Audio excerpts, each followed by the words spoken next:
Pagi itu matahari bersinar hangat, langit bersih tanpa awan. Angin berhembus lembut, menyapu dedaunan yang mulai gugur. Hari itu adalah hari yang telah lama dinanti, hari reuni SMA setelah 10 tahun berpisah. Di sebuah kota kecil di Jawa Tengah, reuni itu digelar di sebuah hotel berbintang 3. Undangan sudah tersebar sejak 2 bulan lalu, lewat grup WhatsApp angkatan, dan banyak yang antusias hadir. Salah satu yang hadir adalah seorang pria bernama Bayu. Ia datang dengan motor tuanya, Honda Astrea tahun 1990-an yang sudah tak lagi mulus. Joknya dilapisi dengan kain hitam yang terlihat dijahit manual, dan suara mesinnya berderik saat melaju ke tempat acara. Bayu mengenakan kemeja polos, berwarna abu-abu yang mulai pudar warnanya, celana kain yang agak longgar, dan sepatu kulit tua yang sudah lecet di bagian samping. Sesampainya di hotel, Bayu memarkirkan motornya di pojokan area parkir. Di sekelilingnya berjejer mobil-mobil mewah, SUV keluaran terbaru, sedan berlapis krom, dan beberapa mobil sport yang mencolok. Bayu turun dari motornya, menoleh kiri kanan, menarik napas panjang, lalu berjalan pelan ke lobi. Saat masuk ke ballroom, tempat reuni berlangsung, musik jazz ringan terdengar, dan aroma makanan mahal menyambutnya. Suasana mewah itu sempat membuat Bayu ragu seolah ia salah tempat. Tapi ia tetap melangkah dengan tenang. Senyum tipis menghiasi wajahnya yang sederhana, tapi penuh keteguhan. Beberapa teman lama menoleh ke arahnya. Mereka mengenali Bayu, tapi wajah mereka berubah, sebagian menyapa seadanya, sebagian lagi menahan tawa sambil saling berbisik. Itu Bayu kan?" bisik salah satu pria yang kini menjadi pengusaha furnitur sukses. Iya, astaga, dia masih hidup ya? Gua kira udah bangkrut dari dulu," timpal temannya. "Lihat bajunya bro, kayak baru bangun tidur." "Itu motor siapa barusan yang kayak mau mogok?" "Pasti motornya Bayu." Bayu yang mendengar sindiran itu hanya tersenyum. Ia tahu dirinya sedang jadi bahan tertawaan. Tapi ia datang untuk pamer atau membalas dendam. Ia datang hanya ingin bernostalgia dan melihat teman-temannya setelah 10 tahun berlalu di sudut ruangan. Ia duduk sendiri sambil memegang segelas air putih. Tak banyak yang mengajaknya bicara. Hanya guru dan 2 atau 3 teman lama yang masih ramah menyapanya. Namun, sebagian besar memilih menjauh. Merasa malu duduk dengan pria yang tampak miskin itu, salah satu teman yang cukup vokal mengejek Bayu adalah Randy. Ia dulu termasuk murid populer, ketua OSIS yang kini bangga mengaku sebagai manajer marketing di sebuah perusahaan properti ternama di Jakarta. "Hei, Bayu," sapa Randy dengan nada mengejek. "Masih kerja di bengkel ya? Atau jualan gorengan sekarang?" Bayu tersenyum. "Usaha sendiri, Ren." "Wah, hebat dong. Usaha apaan? Jangan bilang lo buka tambal ban ya?" Beberapa orang di dekatnya ikut tertawa. Bayu tersenyum dan menatap mereka satu persatu. Tidak marah, tidak tersinggung, hanya diam. Reuni berlangsung selama 3 jam, dan Bayu tidak banyak berbicara. Ia pamit lebih awal sebelum acara selesai, menaiki motornya perlahan, lalu pergi. Namun seminggu kemudian, sebuah kabar mengejutkan muncul di grup WhatsApp alumni. Seorang anggota membagikan pengumuman lowongan kerja dari sebuah perusahaan besar bernama PT Mataram Global Solution, sebuah perusahaan teknologi yang sedang berkembang pesat dan sedang membuka rekrutmen besar-besaran. Tak disangka, beberapa alumni termasuk Randy ikut melamar. Mereka berpikir perusahaan ini sedang naik daun dan gajinya menggiurkan. Hari wawancara pun tiba. Randy datang dengan jas formal. Penuh percaya diri, ia duduk di ruang tunggu bersama beberapa kandidat lain. Tak lama, seorang asisten HR datang dan memanggilnya masuk ke ruang interview eksekutif. Dan di sanalah kejutan itu dimulai. Di balik meja besar, bergaya minimalis modern, duduk seorang pria dengan jas hitam elegan. Wajahnya tenang, mata tajam, namun pria itu berdiri perlahan, membuka kacamata bacanya, lalu berkata dengan suara tenang, "Selamat pagi, Randy. Silakan duduk." Randy tertegun. Ia kenal suara itu. Ia kenal wajah itu. Mulutnya nyaris tidak bisa bergerak saat berkata, Bayu?" Bayu tersenyum. "Saya Bayu Prasetya, Direktur Utama PT Mataram Global Solution." Suasana hening. Randy hanya bisa menunduk. Dunia seakan berhenti sesaat baginya. Sementara Bayu tetap duduk tenang, menatap orang yang seminggu lalu menertawakannya karena motor tua dan baju lusuh. Kini, ia duduk sebagai orang yang akan menentukan masa depan mereka, apakah diterima atau tidak. Dan disinilah kisah yang sebenarnya baru saja dimulai. Randy duduk di kursi depan meja eksekutif dengan wajah yang tak bisa menyembunyikan keterkejutannya. Punggungnya sedikit membungkuk. Keringat dingin mulai mengalir di pelipis. Padahal ruangan itu cukup dingin karena AC. Suasana menjadi hening selama beberapa detik. Hening yang sangat menekan. Bayu, sang direktur, duduk tegak dengan tenang. Tatapannya tidak mengandung dendam atau kebencian. Justru, ada sedikit rasa kasihan di matanya. Ia tahu, Randy sedang menanggung malu luar biasa. Tapi Bayu tetap menjaga wibawanya sebagai pemimpin. Saya tahu kamu pasti kaget, ucap Bayu perlahan. Randy hanya menunduk. Tangannya menggenggam celana dengan gugup. Saya datang ke reuni bukan untuk pamer. Tapi ternyata, hedap mim, suka bercanda? Ya, Randy mengangguk pelan. Saya minta maaf Yu. Saya salah. Saya terlalu meremehkan orang. Saya kira kamu. Kira saya nggak punya masa depan. Potong Bayu dengan nada lembut, tapi menusuk. Bukan gitu. Ya, saya salah. Jawab Randy pelan. Menunduk semakin dalam. Bayu menarik napas panjang. Ayah ke jendela di belakang Randy yang memperlihatkan pemandangan kota. Jalanan sibuk, kendaraan lalu lalang, dan gedung-gedung tinggi berdiri tegak, persis seperti perjuangan hidupnya selama ini. Penuh tantangan, tapi akhirnya berdiri kuat. Dulu saya memang bukan seopo-seopa, ucap Bayu. Setelah lulus SMA, saya nggak punya cukup uang buat kuliah. Ayah saya tukang ojek, ibu saya jualan sayur di pasar. Saya kerja jadi tukang cuci mobil, lalu sempat kerja di bengkel. Semua saya jalani tanpa rasa malu. Karena saya tahu, harga diri bukan ditentukan dari pekerjaan, tapi dari cara kita menjalani hidup. Randy mengangkat kepala pelan memperhatikan Bayu yang bicara dengan penuh keteguhan. Waktu teman-teman sibuk update Instagram dari kafe ke kafe, saya sibuk ngoding sendiri di kamar kos, belajar dari internet gratisan. Saya belajar bisnis, belajar manajemen, bahkan bikin aplikasi sendiri yang akhirnya dilirik investor. Dari situlah perusahaan ini lahir. Bayu melirik map lamaran kerja milik Randy di meja, dan sekarang kamu ada di hadapan saya, melamar kerja di perusahaan yang kamu remehkan minggu lalu. Randy benar-benar merasa seperti orang paling bodoh hari itu. Mulutnya ingin bicara banyak, tapi hatinya tahu, tak satu pun kata yang bisa menghapus kesalahannya. Ia sudah menilai orang dari luarnya, dari penampilan, dari kendaraan. Bayu lalu tersenyum tipis. Tapi saya bukan orang pendendam, Ren. Saya tahu, semua orang bisa berubah. Mungkin kamu cuma salah pergaulan, atau terlalu sering menonton sinetron, yang menilai orang dari mobil dan dompet. Randy tertawa kecil. Lebih ke arah menertawakan dirinya sendiri. Saya benar-benar minta maaf, Yu. Kalau saya bisa memutar waktu. Bayu mengangkat tangan, menyela, hidup nggak bisa diputar. Tapi kamu bisa belajar. Itu yang paling penting. Bayu membuka map lamaran kerja milik Randy. Ia membacanya sekilas, lalu berkata, secara kompetensi, kamu cukup baik. Pengalamanmu juga cukup relevan, jadi saya akan beri kamu kesempatan. Randy langsung mendongak, tak percaya dengan yang ia dengar. Beneran Yu? Maksud saya, Bapak Direktur? Bayu tertawa kecil. Kita profesional di sini. Kamu bukan karena masa lalu kita, tapi karena kemampuanmu. Tapi ingat Randy, ini bukan hadiah. Kamu tetap harus kerja keras dan membuktikan kalau kamu layak. Randy mengangguk penuh rasa syukur. Matanya berkokek-kokoka. Saya janji Yu, saya nggak akan sia-siakan kesempatan ini. Bayu berdiri dan mengulurkan tangan. Randy pun berdiri dan menyepuk. Jabat tangan mereka terasa hangat. Dan bagi Randy, ini bukan sekadar jabatan tangan, tapi awal dari lembaran baru dalam hidupnya. Saat Randy keluar dari ruang wawancara, langkahnya ringan, meskipun hatinya penuh dengan rasa malu yang masih tersisa. Tapi ia juga membawa satu pelajaran hidup yang tak akan pernah ia lupakan. Jangan pernah meremehkan seseorang hanya dari apa yang terlihat. Sementara itu, Bayu duduk kembali dan menatap daftar kandidat selanjutnya. Ia tersenyum kecil, mengingat kembali bagaimana dulu ia berjalan kaki ke bengkel. Bagaimana ia makan mie instan 5 hari bercerit-cerit karena tak punya uang. Semua perjuangan itu kini membawanya ke sini menjadi orang yang bisa mengubah nasib orang lain.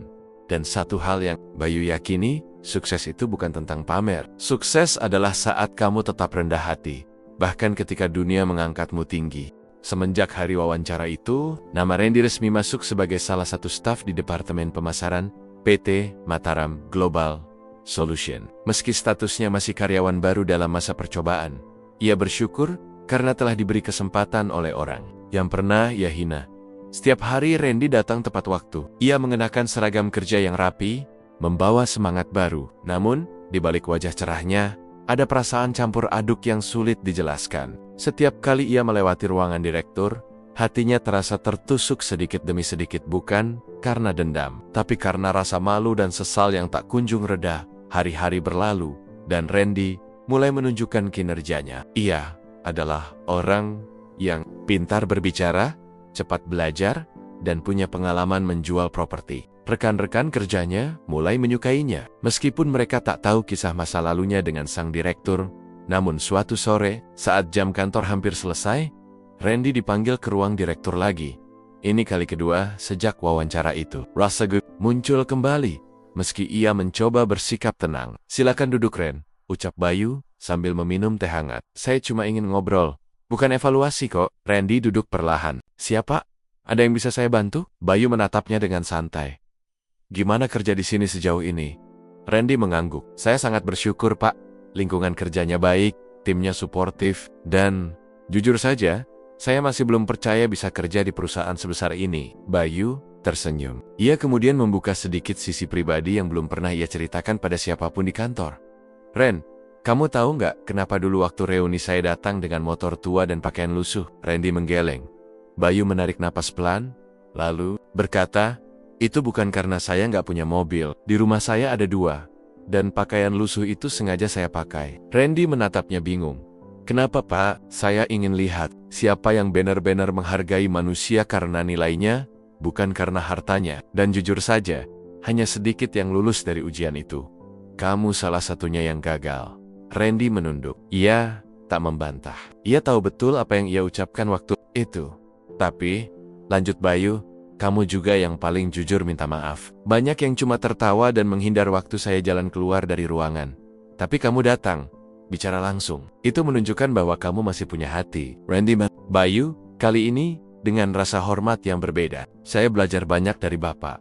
Sejak hari itu, saya mulai menilai ulang hidup saya. Gaya hidup, cara saya menilai orang, semuanya." Bayu lalu membuka berkas di mejanya dan menunjukkan satu dokumen kepada Randy.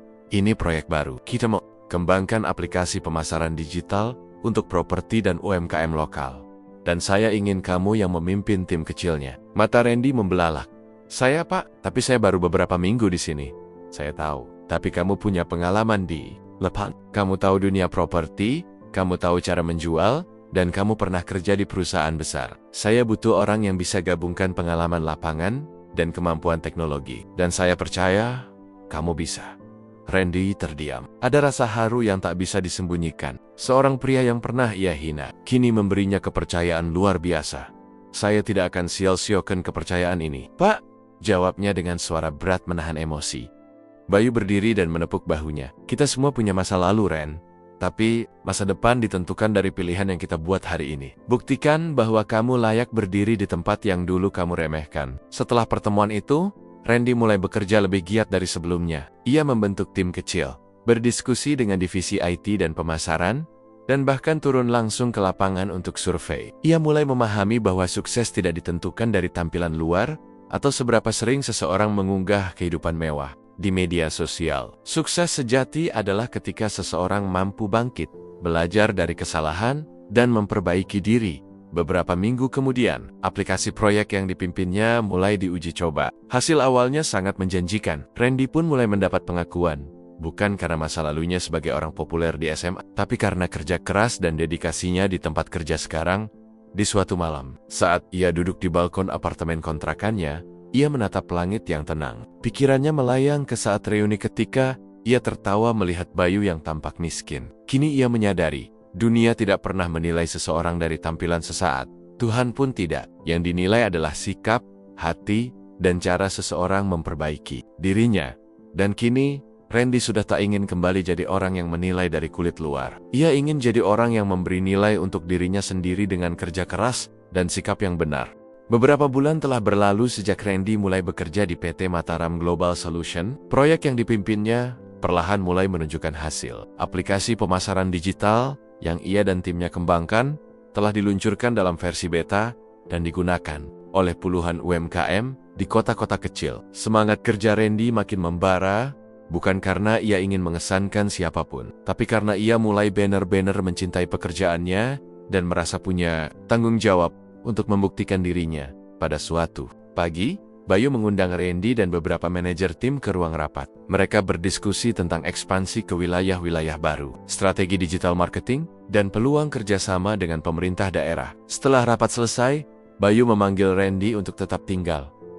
"Randy, kamu sibuk akhir pekan ini?" tanya Bayu sambil menutup laptopnya. "Tidak, Pak. Ada yang bisa saya bantu?" jawab Randy. "Ada undangan reuni lanjutan, cuma alumni inti. Tidak seramai yang kemarin. Lokasinya di villa milik salah satu teman kita di daerah pegunungan. Mereka minta saya datang lagi, dan saya mau kamu ikut." Randy langsung menegang. Wajahnya menunjukkan kebimbangan. Ia masih trauma dengan reuni sebelumnya tempat ia mempermalukan dirinya sendiri. Tapi Bayu menepuk bahunya dengan tenang. "Datanglah bukan sebagai yang dulu, tapi sebagai kamu yang sekarang." Randy hanya mengangguk.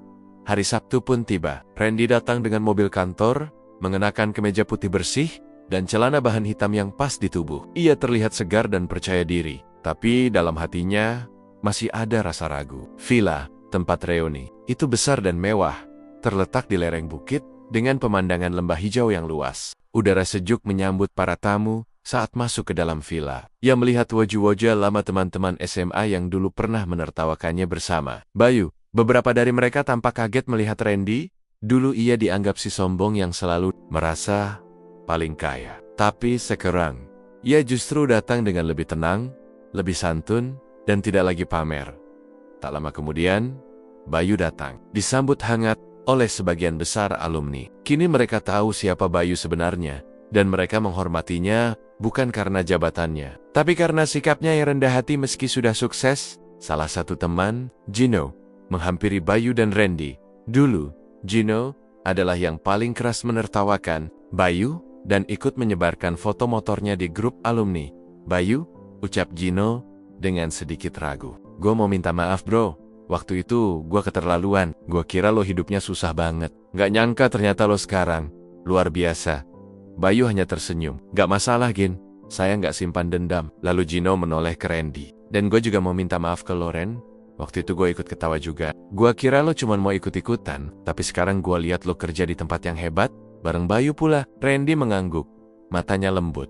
"Nggak apa-apa, Gin. Waktu itu gue juga salah. Gue menilai Bayu dari penampilannya. Tapi gue belajar. Hidup bukan soal pamer, tapi soal proses." Suasana mulai cair. Mereka mulai mengobrol, mengenang masa SMA, bahkan tertawa bersama. Tak ada lagi ejekan, tak ada sindiran, hanya rasa saling menghargai yang mulai tumbuh. Malam pun tiba. Para alumni berkumpul di halaman villa yang diterangi lampu gantung kecil. Musik akustik mengalun pelan. Salah satu guru mereka, Bu Erna, berdiri dan memberi sambutan kecil. "Saya bangga melihat kalian semua tumbuh menjadi orang dewasa. Tapi ingat, ukuran kesuksesan bukan dari gaji atau mobil mewah. Ukuran kesuksesan adalah seberapa banyak kalian bisa memperbaiki diri dan memberi manfaat." Semua tepuk tangan. Bayu lalu diminta maju oleh panitia. Ia menatap semua yang hadir dengan senyum sederhana. "Terima kasih sudah mengundang saya lagi. Jujur, waktu reuni sebelumnya, saya pulang dengan perasaan campur aduk. Tapi hari ini, saya lihat semua sudah berubah. Saya tidak datang sebagai direktur. Saya datang sebagai teman lama yang juga pernah dibully. Pernah direndahkan, tapi tidak pernah menyerah." Ia berhenti sejenak, lalu menoleh ke arah Randy yang berdiri di belakang. "Dan saya ingin bilang, saya bangga dengan Randy. Dia dulu salah, iya. Tapi dia berani minta maaf dan memperbaiki diri. Itu jauh lebih sulit daripada sekadar minta maaf. Randy sekarang bukan Randy yang dulu. Dia adalah pemimpin masa depan." Semua terdiam sejenak, lalu tepuk tangan menggema di halaman villa. Randy menunduk, matanya berkaca-kaca. Ia tak menyangka akan mendapat pengakuan seperti itu dari seseorang yang pernah ia rendahkan. Setelah acara selesai, banyak yang menghampiri Randy, menyalaminya. Bahkan ada yang meminta nomor untuk tanya soal lowongan kerja di perusahaan Bayu. Dalam perjalanan pulang, Randy menyetir sendirian sambil memandangi lampu-lampu jalan. Di kepalanya, ada satu kalimat yang terus berputar.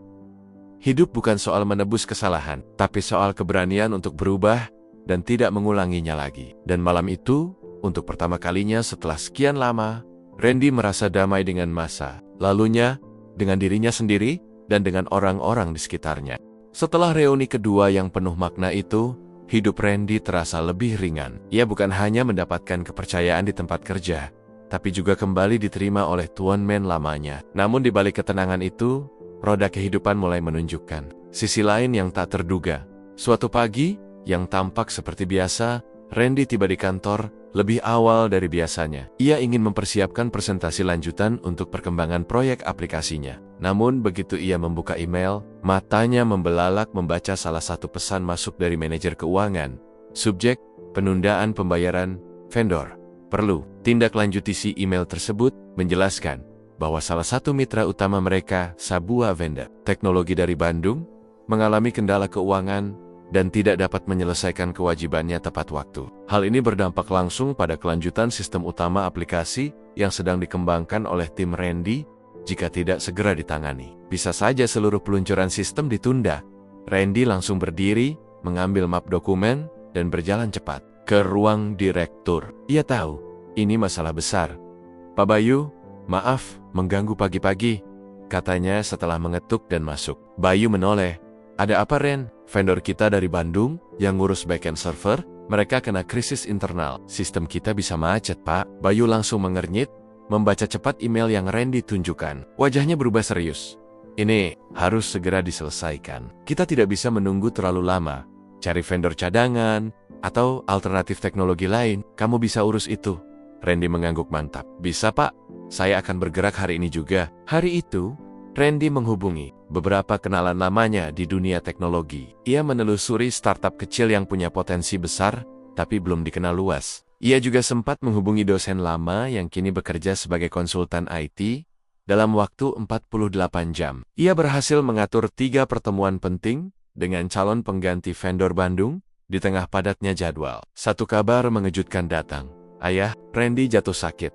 Ibunya menelepon sambil terisak. "Ayahmu nggak sadarkan diri, Nak. Ibu lagi di UGD sekarang. Cepat pulang." Ya, Randy seperti tertarik dari dua arah. Di satu sisi, proyek yang ia pimpin sedang dalam masa kritis. Tapi di sisi lain, keluarganya, orang tua yang dulu membesarkannya dalam keterbatasan, sedang membutuhkan kehadirannya. Ia langsung menuju ruang direktur. Wajahnya tegang dan bingung. "Pak Bayu, saya harus pulang ke rumah. Ayah saya di rumah sakit," ucapnya lirih. Bayu menatapnya, lalu berdiri dan menepuk bahunya. "Keluarga lebih penting, Ren. Kamu pergi. Proyek ini akan saya backup sementara. Nanti, biar saya yang presentasi ke dewan direksi." Randy tidak menyangka, di tengah tekanan seperti ini, Bayu masih memilih mendahulukan sisi kemanusiaan. "Terima kasih banyak, Pak. Saya benar-benar berhutang budi." Bayu tersenyum. "Kamu bukan berhutang. Kamu cuma sedang menjalani hidup, sama seperti saya dulu." Sesampainya di rumah sakit, Randy melihat ibunya duduk lemah di ruang tunggu. Matanya sembab. Ayahnya masih dirawat di ICU, terkena serangan jantung ringan. Di tengah malam, setelah menemani ibunya tertidur di kursi panjang, Randy keluar ke taman kecil rumah sakit. Ia duduk sendirian, menatap langit malam yang sepi. "Dulu saya sibuk cari pengakuan, sibuk pamer gaya hidup, dan lupa sama keluarga sendiri," batinnya. Namun malam itu, semua terasa berbeda. Kini ia sudah bukan lagi Randy yang sombong. Ia adalah seseorang yang tahu apa arti prioritas, bahwa sukses tak berarti apa-apa jika keluarga diabaikan. Pagi harinya, dokter datang membawa kabar baik. Ayahnya sudah sadar, dan kondisi mulai stabil, meski masih harus dirawat beberapa hari. Tapi ancaman besar sudah lewat. Setelah memastikan ibunya baik-baik saja, Randy pun kembali ke kantor 3 hari kemudian. Saat ia masuk ruangan, rekan-rekannya langsung menyambut hangat. Bahkan salah satu manajer berkata, "Pak Bayu sendiri yang handle presentasi kemarin. Beliau terus nyebut kamu dan bilang proyek ini hasil kerja keras tim kamu." Randy masuk ke ruang Bayu dan mengucapkan terima kasih. Bayu hanya mengangguk sambil tersenyum. "Kamu sudah melewati ujian, Ren. Ujian yang lebih penting daripada proposal dan angka." Randy tertawa kecil.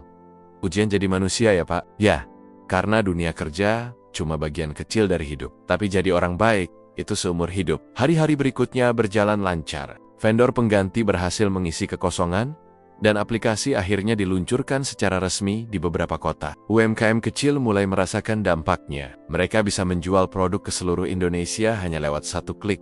Randy menatap semua itu dengan penuh syukur. Kini, bukan hanya namanya yang mulai dikenal di dunia startup dan pemasaran digital, tapi juga kisah hidupnya mulai menjadi inspirasi bagi banyak orang. Ia sempat menulis status di media sosial pribadinya, "Jangan pernah malu punya masa lalu. Malulah kalau kamu nggak pernah belajar darinya." Dan sejak hari itu, tak ada lagi yang berani meremehkannya. Tapi yang paling penting, Randy tak lagi meremehkan siapapun sebab ia tahu hidup bisa berputar kapan saja. Kehidupan Randy semakin stabil. Proyek yang ia pimpin sukses besar. Aplikasi pemasaran digital buatan timnya telah digunakan oleh ratusan UMKM dari berbagai kota kecil di Jawa Tengah dan Jawa Barat.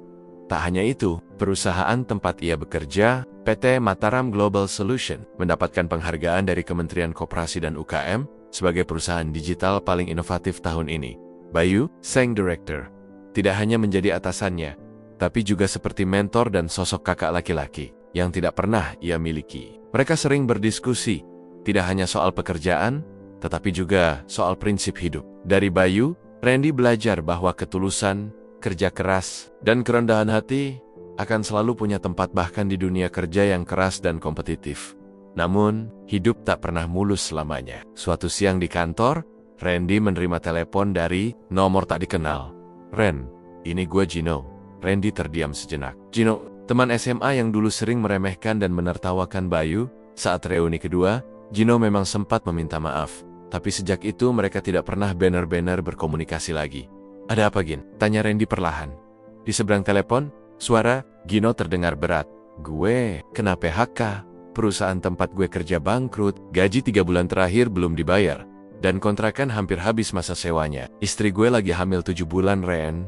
Randy terdiam. Ia tidak menyangka. Dulu Gino adalah salah satu orang paling sombong di SMA gaya hidup mewah. Mobil baru tiap tahun, pesta ulang tahun besar-besaran. Tapi sekarang, dia seperti tersapu angin keras kehidupan.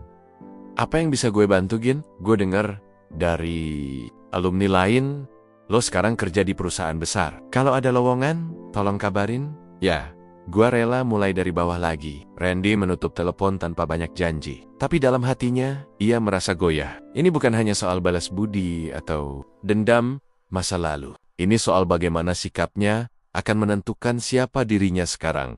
Sore harinya, Randy mendatangi ruang Bayu. "Pak, saya ingin ngobrol soal seseorang. Namanya Gino. Dia teman SMA kita." Bayu tertawa pelan. "Saya ingat, dia yang paling keras. Ngetawain saya waktu reuni pertama." "Iya, Pak. Tapi sekarang dia kena PHK. Lagi susah banget. Dia minta tolong dicariin kerja." Bayu terdiam sejenak, lalu menatap Randy penuh makna. "Kamu tahu, Ren? Ini ujian buat kamu." "Ujian, Pak?" "Iya. Ujian? Apakah kamu akan menolong orang yang pernah menyakitimu? Atau membiarkannya jatuh? Seperti dulu dia membiarkan kamu jatuh."